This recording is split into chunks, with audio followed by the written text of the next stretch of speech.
Da da da da. Hello, David. Yay! How are Hello, you, my everybody. friend? I'm good, thank you. I'm good. Good. I'm tad hoarse, but I'm good. A tad horse. You're a little Hmm. horse. You're a bit pony. Look like a pony. Why is that, David? Why is that?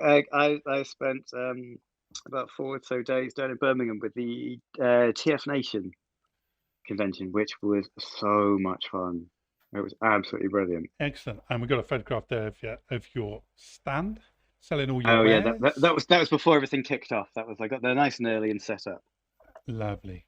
You meet lots of new people. So many new people. It was. I've got to say, right, there's always a lovely thing. I've said this before about Comic Cons in general, that I enjoy them because everybody there is in a good mood, right? And so you can guarantee, like, if you see Yep. somebody, you're like, oh, hi, it's fine. But there's an extra thing I hadn't accounted for, and that because this was a Transformers convention, there was an overlap in everybody's interests, and so you didn't just have everybody in a good mood. Everybody was almost on default friend level straight away, and so you start to talk to people like, "Oh, hi, how you doing?" And it was just, and then you'd see them again, like you'd walk around because it was on a hotel, and a lot of people were staying there, and they would there was like a big kind of bar area which everybody would go to at night time, and so you just see people, and it wouldn't be like it's like sometimes you speak to people and then you might see them next day, and it's kind of like Mm. oh, people just walk past and don't say anything. With this, it's like as soon as you met somebody, that was like you had a new friend, Ah, and it's so nice. you'd say, hey, how's it going? And it was absolutely lovely. And as you can tell, I may have spoken quite a lot Done a lot of over talking. those few days. That's But great. yeah, lovely group of people, absolutely lovely. Excellent. When's the next It one was you're doing? superb. Well, their next one is next year. They do have. I need to look into it. Oh God, you can hear my voice getting worse already. Um, by the end of this, it's cracking up. Good. Yeah, no, we It get. can all be No, about me, me, me, me, me. yeah, for a change. Yes, It'd be weird. You want to talk about yourself? Are you I sure know, right? the listeners are ready for it? Speaking of which, uh, so my weekend, I did a new tutorial for TipSquirrel, and it's the first tutorial I've done on TipSquirrel for quite some time. And it's Yay. because I have seen so many people doing the same thing when I've been doing my assessing. So they will create an image for Facebook, and then they'll create a new document for Instagram, and then a new one for Mm. this and a new one for that. So this is using three techniques that you could just go through it and just blast your way through it. So that's the first time I've updated TipSquirrel with a tutorial for a good while. It's had the recordings from What's What on it, but yeah, did a tutorial. So there you I'm go. actually really pleased about that. I think that's really good. I didn't realize you were doing that. I'm actually going to go check that one out because that's actually for me Thanks very that's a much. kind of really useful thing. And you know what? The good thing about it is because you're using artboards and smart objects and generate Mm. image assets, you don't end up with hundreds and hundreds of images because you're just Mm. overwriting the last one.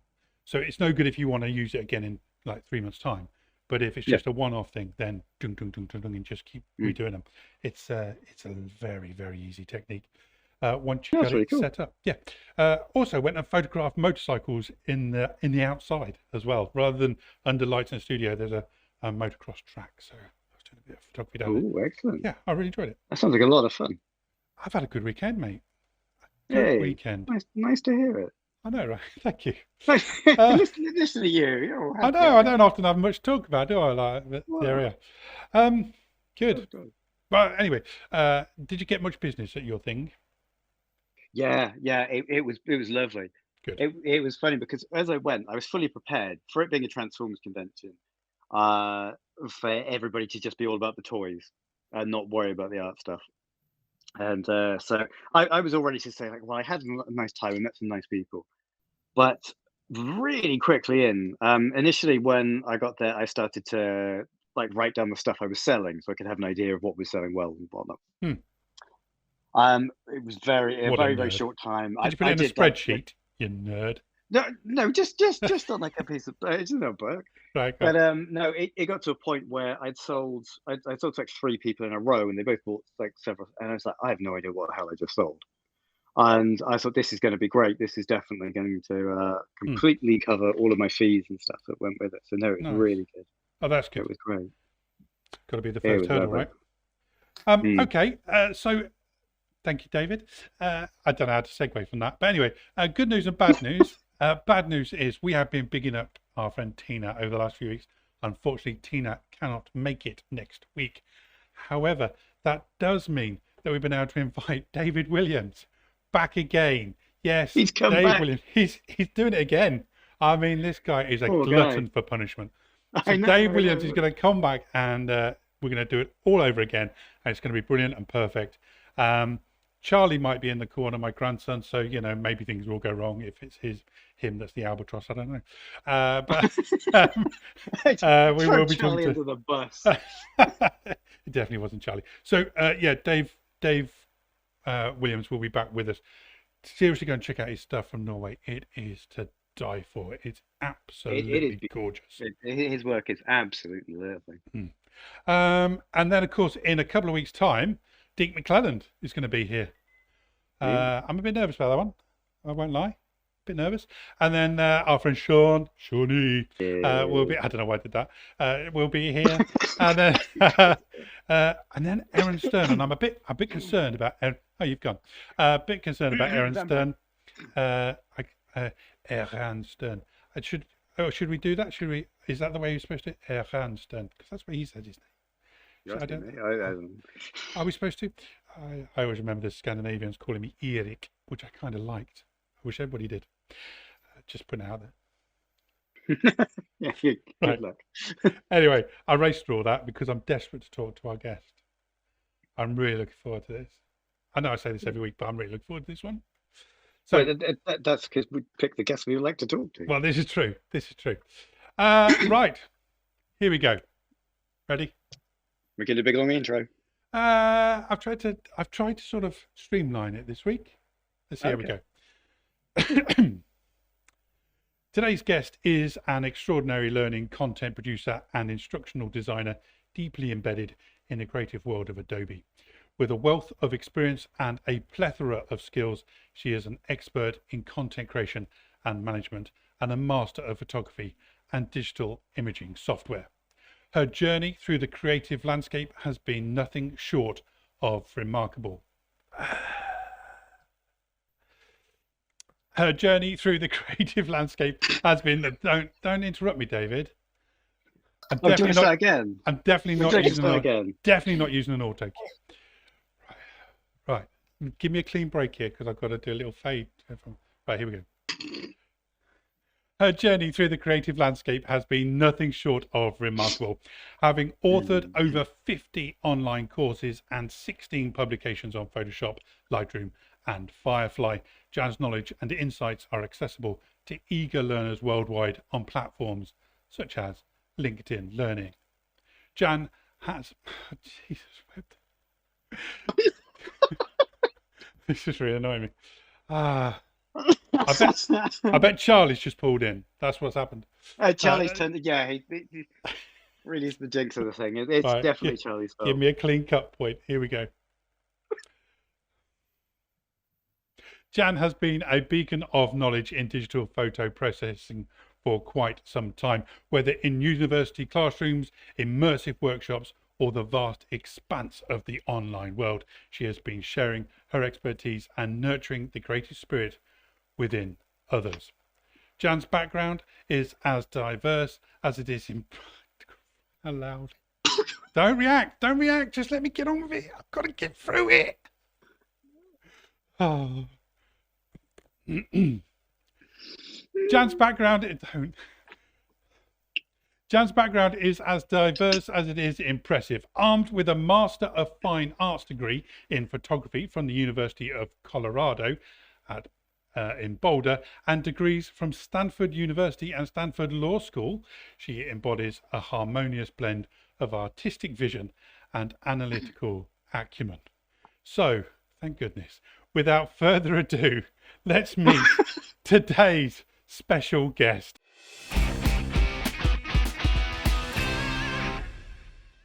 Smooth as silk, that wasn't it, Jan? It's Jan Kabili. Eric, hi. How are you? I might re-record that afterwards just to make it a bit. No, you have to leave that in. We did not sit through that for that to get recorded out. That's staying in. Mm. Good Lord. Welcome, Jan. Welcome to our humble little show. It's so good to see you again. It's been so long since we've had a chat face to face. In fact, I was thinking. It is. We've been so busy. And David, so nice to meet you too. Yeah, you too. Oh yeah, sorry. David meet Jan, Jan meet David. Don't worry about it. It's fine. I forget that I'm the famous one because everybody on Behance knows David. Nobody has a clue who I am. Not a clue. So everybody that turns up and watches the show all knew David long before we started doing this. So I forget, that not everybody knows David. You've never met. Anyway, where was I? Oh yes. It's a good thing you're so popular. Chad, we have a history going back some time, and I think the last time that we were together in inverted commas was when we were doing G+. So you set up a group on Google+. We had a Photoshop and Lightroom group in there. That was phenomenal, wasn't it? It really was. But it was so long ago, I can hardly remember it. But it was, why it was so fun, Eric? It really was the thing that everybody's talking about now. Community. It was a community, right? And we weren't trying to make a community. It just happened. It did. It was very organic. That's the best way. That's the best way. It was. And there was just such an amazing a wealth of information that was put in. And I was sitting there most days going, oh, this is incredible. This is a gold mine of tips and tricks. And then, of course, we got to go backstage of the Google Plus, and I got to hang out with you and Ron and all the others. It was a lovely, lovely time. I miss the days of Google Plus. But you are still a very busy lady, are you not? You're doing all kinds of stuff, right? Yes, I am very busy. To my family's dismay, they're waiting for me to stop being busy. I guess I just don't know how. Wouldn't be the same without you, though. So, I'm going to pull it up on screen. You are quite prolific on LinkedIn Learning. As I said in the introduction, you've done more than 50 courses over your time. Have you got any particular favorites? Oh, always the newest are my favorites. Yes. That's fair. Yeah. Because that's what's going on now. So that one about Adobe Firefly, that is definitely up there at the top of my list. And I'm so honored to be able to have been able to do the Learning Photoshop course, which is kind of Photoshop for new users, as opposed to people like you, Eric, and David, who know so much about it already. So yeah, that was really fun to do. And the Photoshop quick tips, all of those are really my favorites because, they're what's happening now. Are you, I'm guessing you're still enjoying making these courses because you're still putting them out. And the Firefly one is updated quite often, is it not? Say it again. It's what quite often? Updated.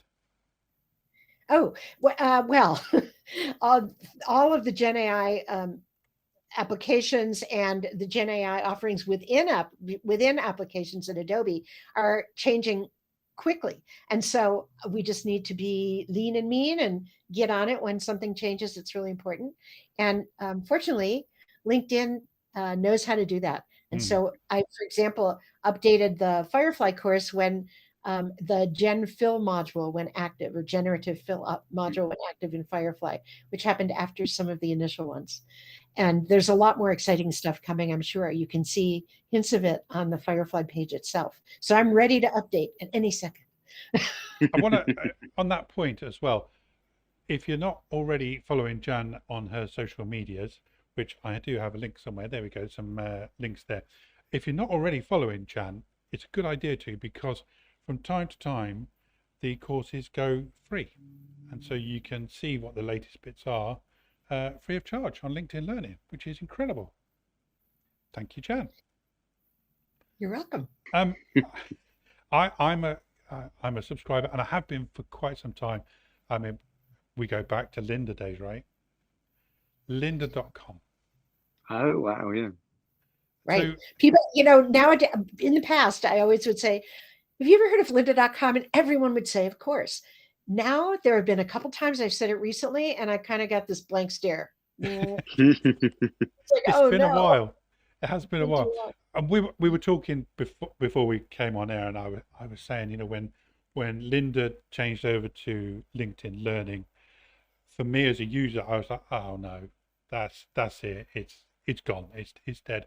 But actually, it's retained a lot of the characters from lynda.com, and you were saying that a lot of the people are still there. Oh yeah, I mean it's great. It's like working in the old days. It's the same content managers, the same producers, and the good part about that is that these people are extremely experienced in producing content, in knowing who to get to do it, when to stay out of their way, when to get in their way, and just how to make it all happen. And it's really funny because I kind of do the same thing that the people in charge over at LinkedIn Learning do in my day job at Adobe, and I know now how hard it is. Hmm. It doesn't look that hard when you're just the content creator. You're like, oh, whoa, why does it take so long to put these courses out? Whoa, now I know why. And Yeah. you're also saying, and this took me a bit by surprise, that you record at home, but that wasn't always the case, was it? Is this a new thing? No, I've been recording at home for a long time before, gosh, I don't know, pretty much for forever. But I did for a while have the absolute luxury of having a linked, or it was then a lynda.com office here in Boulder, Colorado, where I live. And I would go in there, it was like having my own little studio. I'd go in there in the middle of the night if I wanted. I could go in anytime and record, and it was staffed with a couple of content producers who really knew their stuff, and they were very helpful. And the most fun part of going in there would be to, coffee clutches and late night sessions with Yeah, my friend Paul Tranny, who now works at Adobe because yeah. he lives in Colorado. So he would go in there to record for lynda.com. Deke McClelland, who I'm sure you guys know. I think he was on your podcast, right? It's 2 weeks time. Yep. Yeah. Soon. So Deke and I had, in between, we'd take breaks from recording and sit and shoot the breeze. Totally fun. And other people like that. So that was a really nice part about having the lynda.com office in Boulder for a while. Other than that, a few times I did go to Ventura to record in the studio that was there for a while, and then to, gosh, where is it now? In Carpinteria. But I really enjoy recording at home. I'm all set up for it. It's comfortable. Yeah. Excellent. You do it in your own time as well, can't you? Just jump in and do it. Nice. Um, so were you worried when it became, and maybe a silly question, were you worried when it went from Linda to LinkedIn Learning? I guess you didn't really notice much of a difference. I wasn't worried. I was a little sad because I heard the brand might go away as it has. And it really is meaningful to me. It was my jump off point into this career, because before this, I had a kind of a boring job. And one of the things you say is a highlight of your career is meeting Linda of lynda.com. Absolutely. It's true. You want to hear? I Of met her. course. Yeah. Yeah. So I went, let me see. I was a lawyer actually for quite a few years, and it was exciting. And I also, work 24 hours a day doing that. It's just me. It's how I am. And somehow through a series of unrelated events, I ended up being a teaching assistant at a workshop in Aspen, Colorado. And the very first person who came to teach there was Linda Weinman. And she brought her whole family with her, Bruce Haven and her daughter, who was a kid then. And they were up there for a week, and I got to know her a little bit there and help her out. And these are back in the days when we literally had nothing. I don't think there was even internet going on at that point. Or if there was, it was very spotty up in Aspen. I remember we had a big monitor at the front of a classroom for where people were trying to learn Adobe, how to use Adobe Go Live, how to use Dreamweaver, how to use Illustrator and Photoshop to make websites. That's what Linda was teaching in that particular workshop. And we had this monitor at the front of the room, and it broke. And so we had to, I kind of saved the day because I went out and found some milk cartons and stacked them up one on the other, and then turned her laptop around and got in the classroom. That's kind of the level of tech that we had at that particular time, and in that kind of remote but really beautiful place. Those So were the that's how I days. met Linda. That's And wonderful. and then after that, she asked me to come work for her. And she had a classroom at that time, a live classroom. There was no lynda.com online yet. Wow. Wonderful. Yeah, So it you were was so saying fun. that you understand what the people at LinkedIn Learning go through because it's now part of your day job, right? Yeah, I kind of do some things similar to what I imagine content managers do there at LinkedIn Learning. So at Adobe, I'm on the Learn team. I've been here for almost 8 years now. I cannot believe that. Um, and I make sure that tutorials get made, and I make quite a few myself even. Okay, so I'm just bringing up the page there of some of the stuff that can be found. That's at creativecloud.adobe.com/learn. Wherever you're watching this, you will find links below, not to the people watching live because I was too busy chatting to Jan to type them in, but they will be there for the people that will be watching the recording of this. That must seem like a bit of, to me, I would look at that and go, that's a bit daunting, but you're used to it now, right? Oh, totally used to it. I mean, it's kind of like you, Eric, when you're in the business and you're on the content creator side, you get to get a peek into the world of what everybody else is doing. Mm-hmm. And so I really paid attention to that throughout the years as I was working for lynda.com, working for the book publishers, going to the conferences and watching how did people set this up? How do they do that? And then, of course, when we were online doing Google Plus and This Week in Photo and the Photoshop show and all the online stuff. I always pay attention to what's going on behind the scenes. And that way I can bring it to my next gig or my next job. And I was able to bring that knowledge to making sure that all the tutorials that we make at the Learn team at Adobe get done. That's So, excellent. It's always helpful when you see people doing stuff. So like I was saying earlier on, part of what I do now is I assess apprenticeships. And so I will sit there and I will watch literal content creators creating content. And I'll sit there with a notebook. It looks like I'm going, oh, yeah, you've done that right. You've done that right. Actually, I'm going, oh, that's a good right. idea. I'll use that. Absolutely. One of my favorite stories about that, because I like to talk about me, Jan, is that I was watching a content creator and one of the grading criteria is actually to set up a studio, and she didn't have a studio. She was working entirely in 3D inside the computer, so that was her studio, and it was amazing. And she did all this stuff with a toothbrush, electric toothbrush, and lit it and put it on a pedestal. It was just brilliant. You couldn't tell there wasn't a photograph at the end of it. That's incredible. So I started learning 3D after watching her. So like I say, you get really inspired by watching other people, don't you? It's a wonderful thing. Absolutely. Absolutely. And it's so, the most fun part of my job has been getting to, what's it called? Acquisition. But basically, it's going out and asking the friends I've made over the many years to come and do some tutorials for Adobe. And it's been great, to get to work with everybody again and, see them again in that context. I've been so lucky. People like RC Concepcion, Mm-hmm. Jesus Ramirez, oh gosh, Nicole Young, remember her? I do. Kelsey, right?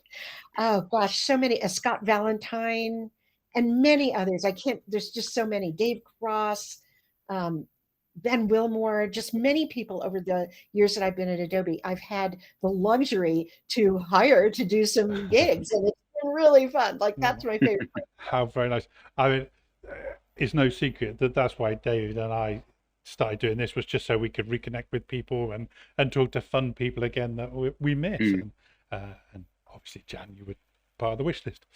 Now, one of the other things that you are doing is, people may not realize this, is that when you have tutorials inside of an application, inside of Photoshop, that's Jan Kabili, right? Well, it's not me. It's a team of people. Your team. Yeah, but if you look, Yeah, if you look inside of Photoshop, you will find, as opposed to this website, and you go to the help menu, and don't have to do it right now, Eric, but if people wanted to see tutorials, they could do it. If you go to the help menu, technical stuff. I know it's too hard to talk and dance or whatever you're doing there, as well as You're not the But first person that hasn't been able to recognize I'm dancing, Jen. Yeah. I can tell. But It if you gets open the that website, it will. I know this because I did this earlier on today. It will actually open Photoshop for you. It will say this is for Photoshop, and it will open it up, and the panel will come up as well. But you can get it from the Windows panel. Well, I think the easiest way to find these is to open Photoshop, go to the help menu, and under the help menu, choose hands on tutorials. And that will take you into a panel that will come up in Photoshop where you'll see all kinds of hands on tutorials and you can walk through and try things yourself. There's a similar thing in Lightroom. I don't know if you've experienced that in Lightroom, that I think they call it their Discover tab or something where you can walk through tutorials. And this isn't like Photoshop Express where it will take you through and you have to do it before it moves on. These are tutorials like you get online. Is that correct? No. These are step-by-step walkthrough tutorials. An image opens right inside of Photoshop on your desktop, and you follow along with the little coach marks, little blue bubbles that come up and tell you what to do, and give you that experience. I've already confessed on this very show, and I'm going to call it a show, but on this very show, when we had Jordan Danae Ellis on, that I am a Photoshop snob. And so the fact that I have never even gone to help and down to whatever it was that we went to, where hands-on, I've never even looked at that. I've searched in the help, but I've never gone down to hands-on tutorials, Jan. I feel guilty. No, you shouldn't. And I think a big part of being online learning company of sorts is to make your products discoverable. And I'm sorry if you didn't discover them. I hope some people have, but I kind of like this opportunity. I'm putting that right down to my snobbery, though, Jan. You know, like I don't help. I don't need that. No, but now I'm looking through it and I'm thinking, actually, yeah, I could do with some of these. Absolutely. So you're saying you need help, yeah? I'm not saying I need help. I'm saying I need brushing up on some bits. Let's do that. I mean, what a lovely panel. And like I say, I've had something like this, or discovered something like this in Photoshop Elements. It was a big part of Photoshop Elements, but I wasn't aware that it was inside of Photoshop. I'm going to have a right old play with that later. Thank you, Jan. Yeah. Learning. That's what we're here for. Learning. I'm going to ask the Behance if they knew about that, and we'll get a quick straw poll if you knew that the hands-on was there. I feel another TipSquirrel tutorial coming on though. Hey, everybody knows about the hands-on, surely. Look at this. And so we've already getting. Colin said no, he didn't know about it. So that's nice. We're teaching, Jan. But you know, so Eric, that isn't the only thing that I've been working on or that we do on our team. We also do the traditional video tutorials. And if you want to see those, then just type in learn.adobe.com. So it's easy, learn.adobe.com. And that takes you to the page you were showing before. And there's tons of tutorials there about all the different products that Adobe makes. You can see them listed across the top of that page, and you can go to the ones you like. And that's kind of just in its beginning stages. So we're filling that out and making it more usable every day. Lots of good stuff in there too. And I have actually seen that one because I've linked through to it from somewhere else. I don't know where, but I have come across it and it is bookmarked for me. So, and I think the reason for that is because it has so much about the Creative Suite on it as well. So if I'm in an app that I'm not comfortable with, then I'll jump in there, such as InDesign, which I keep trying to learn, and then I don't use it for a year and go, I don't know how to use it now. No, I understand, and you can do the same here. So look at that. Is your screen showing now on the? It is now. Okay. Is now. You see along the top where it's got all the emblems for the the badges for the different applications Adobe makes. So you've got Photoshop, Illustrator, and then InDesign, the third one from the left. And you can always click on that, and then it will take you to a page that shows you tutorials for InDesign. That's very good. See? So that's... Preparing that another visit. It's great. It's like a hub for everything instead of it being scattered about. got to be immensely proud of what's going on here, though, Jan. It's looking really nice and well organized, clean and fresh. I likes it. I like. Oh, but then I don't take credit for that. That's engineers, designers. What can you take credit for, Jan? Seriously, you've dismissed everything. I've I've given you so much praise. No, it's not me. It's not me. My own head. That's all I can take credit for. What's inside of there? Which is plenty. Which is plenty. Now, talking of what's going on in here. So I did say in my introduction, in inverted commas, that you have a law degree. Which one? Clever, David. That's why we don't do it together, Jan. Why we can't be in the same room? Because I would just nudge your mouth. So you have a law degree from Stanford. That's right. I know you don't know what Stanford is in England, right? Well, I live. I do. Yes, we do. Absolutely, we do. From like the say films and the stuff like that. But I struggle because just down the road there's a place called Stanford, so I had to check myself.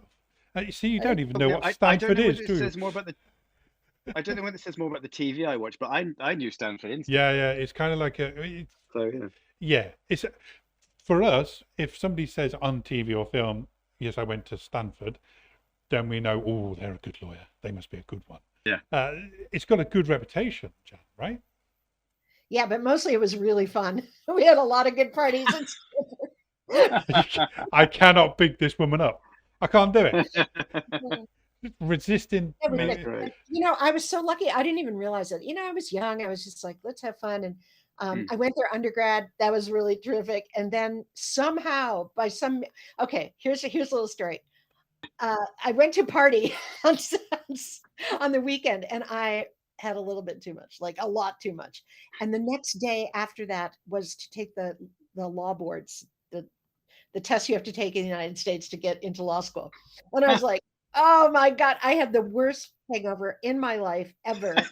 And I still remember to this day, like crawling into that room and just doing that. And somehow, you know, I made it. I did okay. Maybe it's better when you don't know what you're doing, right? And that was kind of what it happened because of that night and that following day. The next 15 years were spent being a lawyer. It wasn't bad. It was, I met a lot of interesting people and I did a lot of interesting work. I worked in the environmental law and worked in something we call the Superfund, which is attempting in the United States to clean up big areas that have been polluted by various companies. In my case, we were mostly working in the West. And so we were working on mining sites and it, you know, made me feel good. And it was really fun and very interesting, very hard. And I did that for quite a while. Yeah. So that was another world before this one. So what made you transition from law into the creative industries? What made me? Serendipity is the word. I did not plan it. I haven't planned anything at all. It's all just happened, I swear to God. And maybe that's the secret. I kind of think that might be the secret to having amazing work experiences, at least. It's just being open to whatever comes along. Yeah, like the way that's good advice for life, I think. Yeah, I think it applies to everything, right? But that happened again when I got this job at Adobe. I didn't apply for a job at Adobe. Somebody called me up and, you know, I was no spring chicken already, right? And I'm like, I thought it was a joke. I said, come on. You're not really offering me a job at Adobe. Yes, we are. Okay. I'll try. Jan, to anybody that has known you for more than 8 years will not be surprised that you were phoned up by Adobe and offered a job. Yeah, I think you're the only person that could be surprised by that.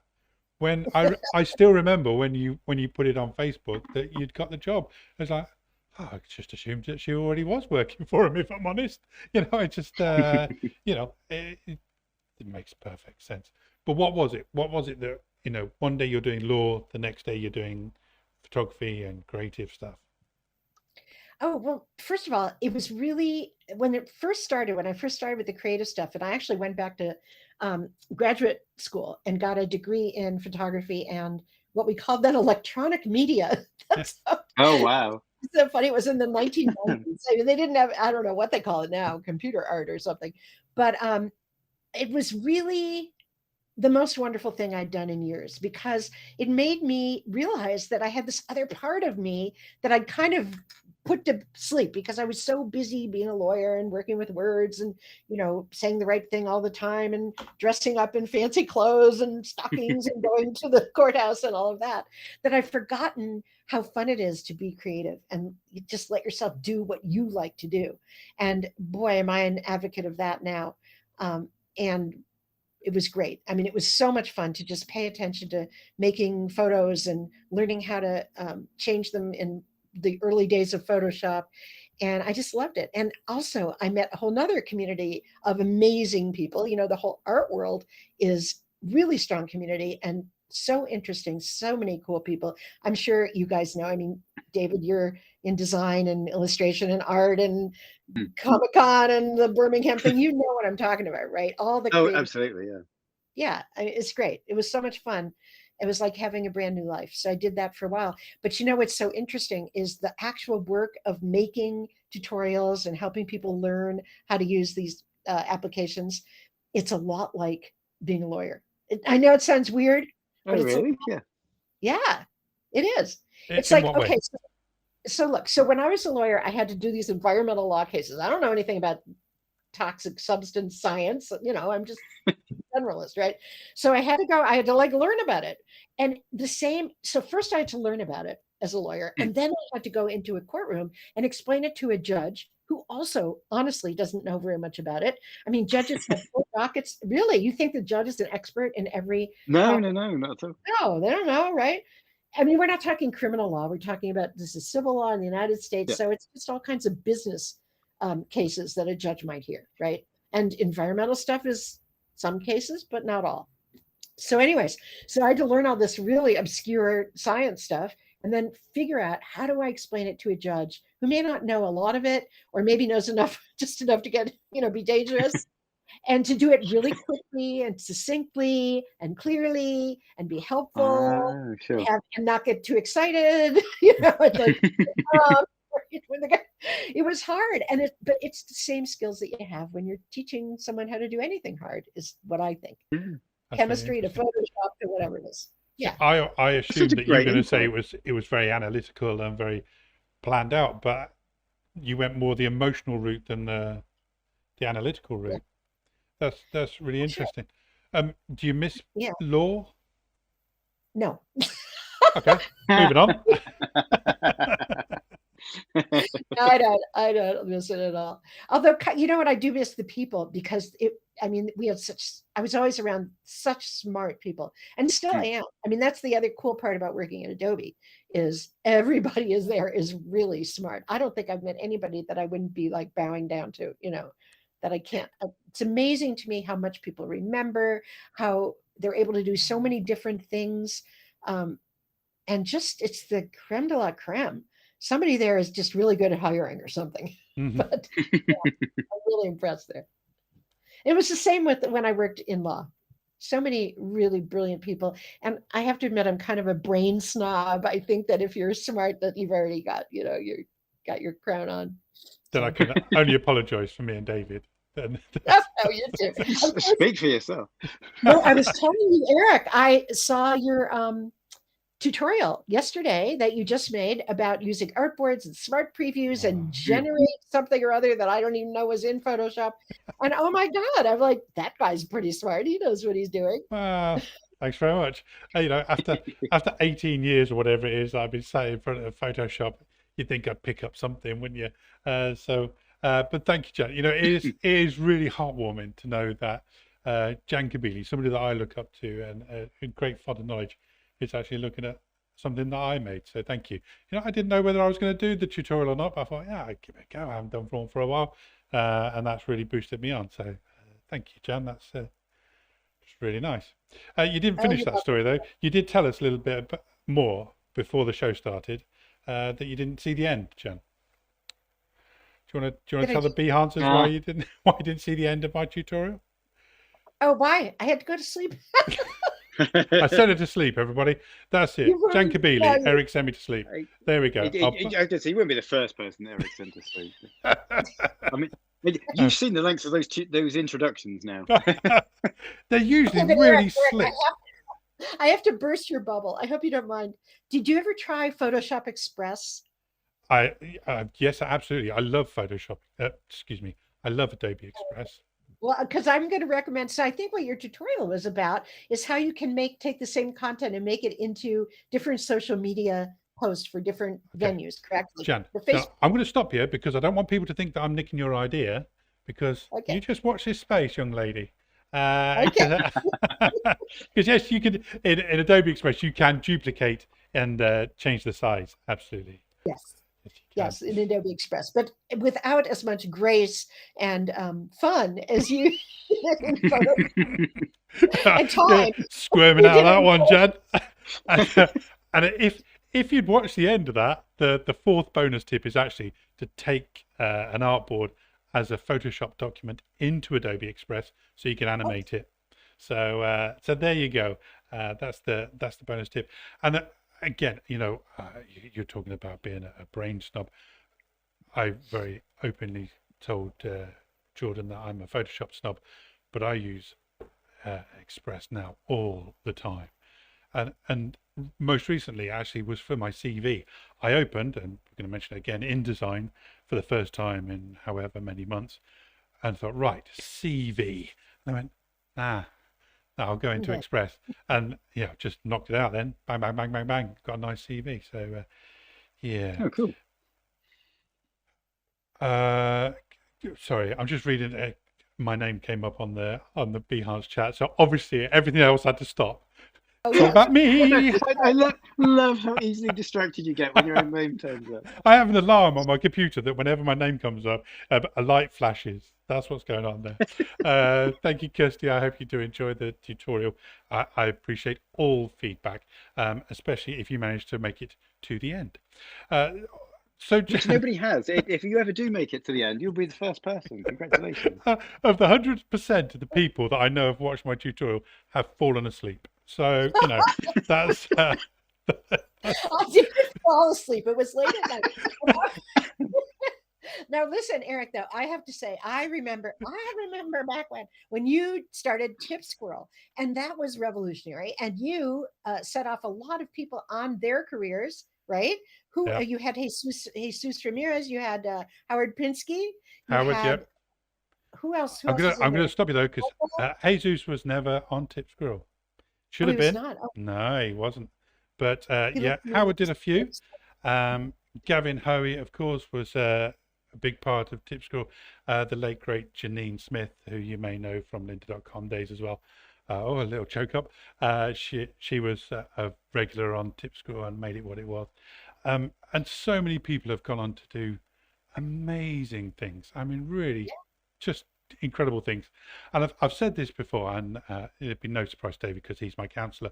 But I often feel that phrase, "always the bridesmaid's, never the bride."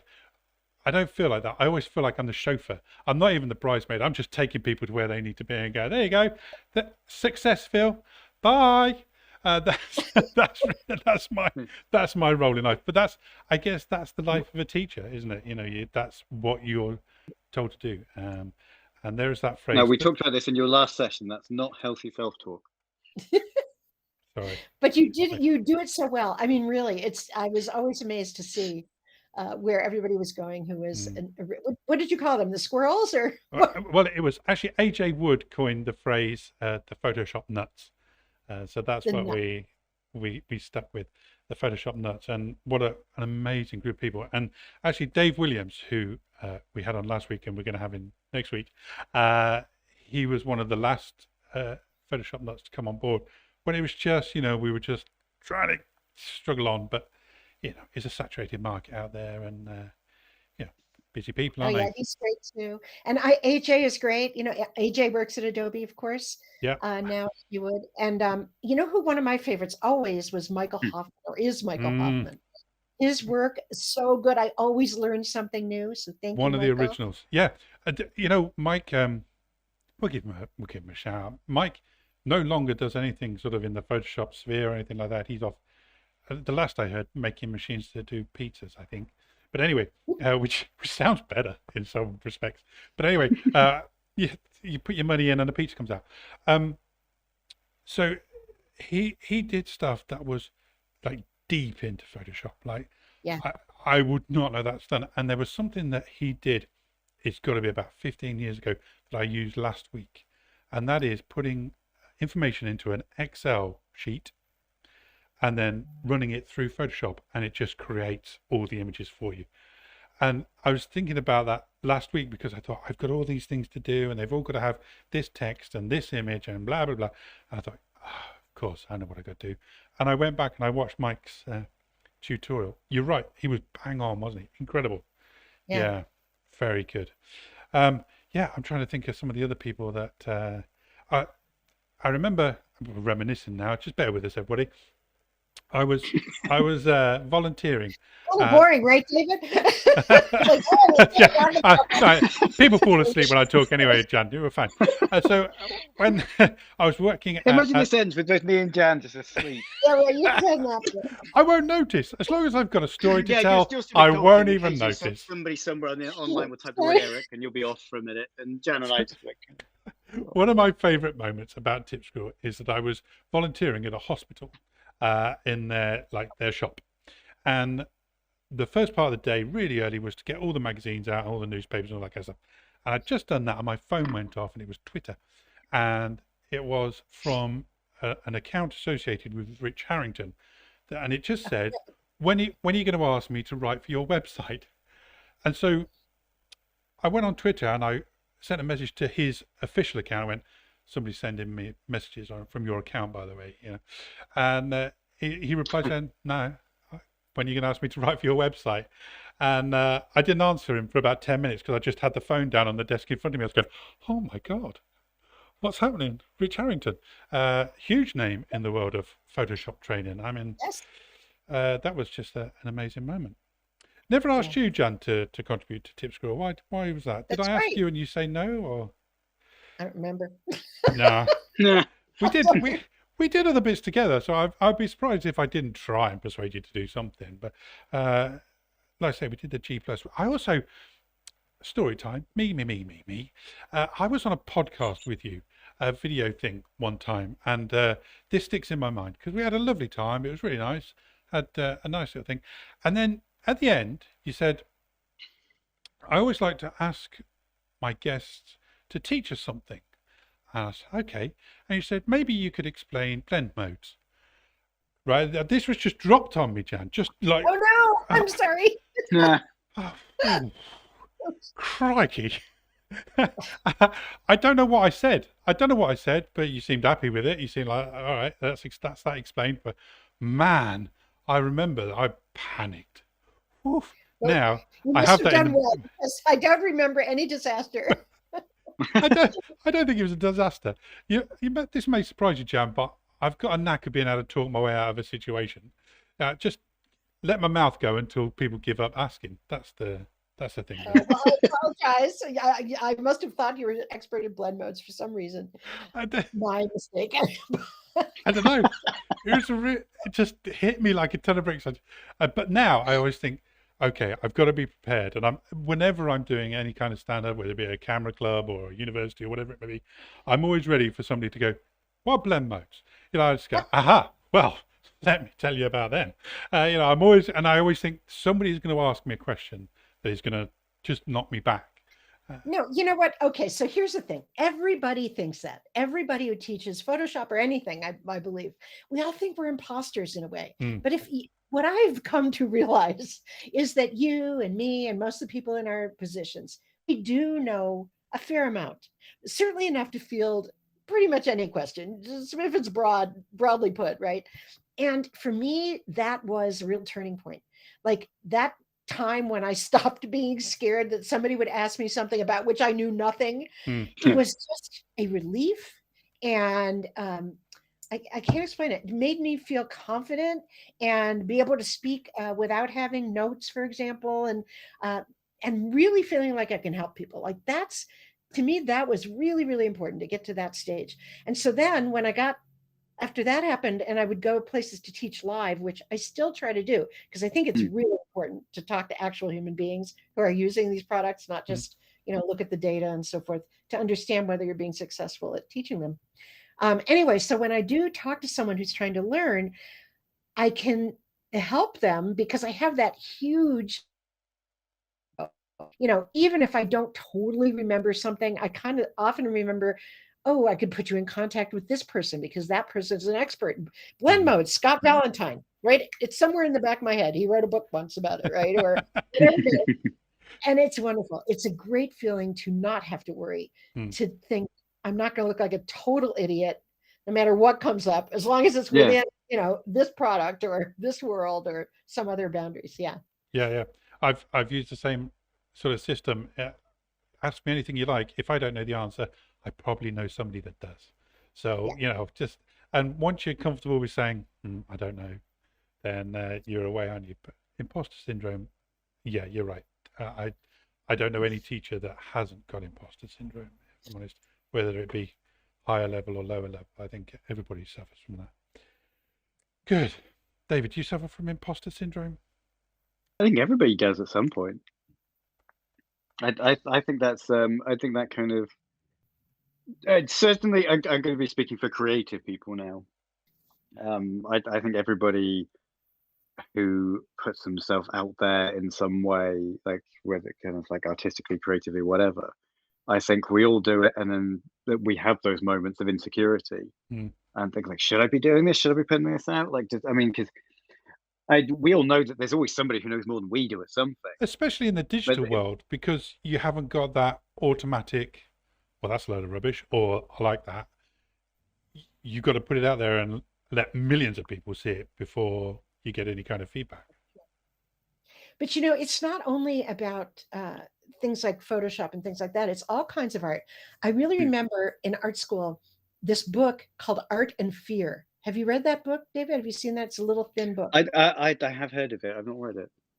It's great because it makes you realize that even in this kind of I don't know, nebulous world of art, it's hard to put your finger on what the skills exactly are or what you're supposed to be doing. There's that same thing where even though you can say, I'm unique and I'm making this piece of art, still artists have that fear, and in a Mm. way, the fear is a motivator.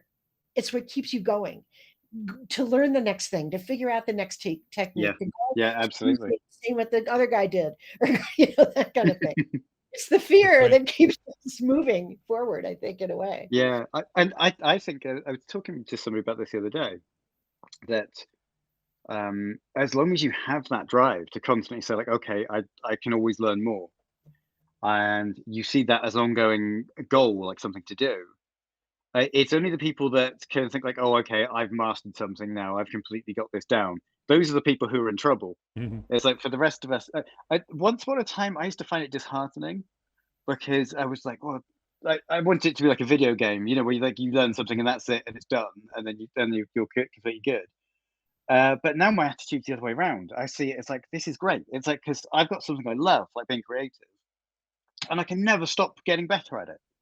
It's like if the thought I could one day completely master something would be dreadful because it's like I love that like I can like with Photoshop I can be learning stuff, or with drawing I can be working stuff out with comics. And there's always something new, and you think, "Wow, okay, I'd never thought about that before," and it unlocks something, and it's just, I absolutely love that thought of just there's always more to learn. I really do. Mm. Yeah. Yeah, that's me too. That's what I love. And people are Yeah. like, "Oh, someday you're going to retire." It's like I am never going to retire from that, Yes.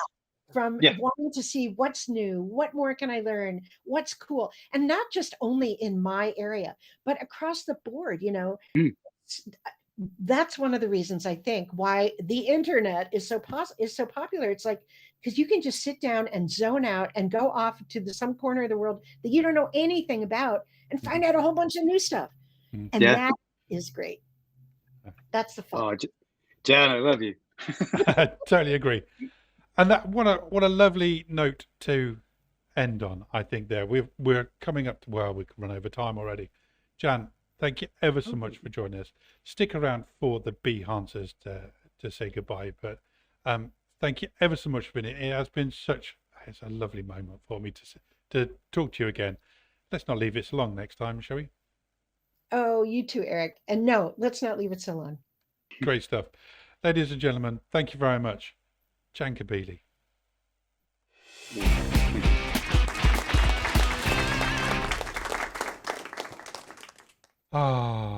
Jan. I love Jan. She's lovely. I do love Jan. She's amazing. She's and great. A great speaker and, articulate and very nice. Right, so that's about it. Don't forget to go and check out all Jan's bits and bobs that we've spoken about. Go and find her on Instagram and on LinkedIn and everywhere else. She is everywhere. You should go and check it out.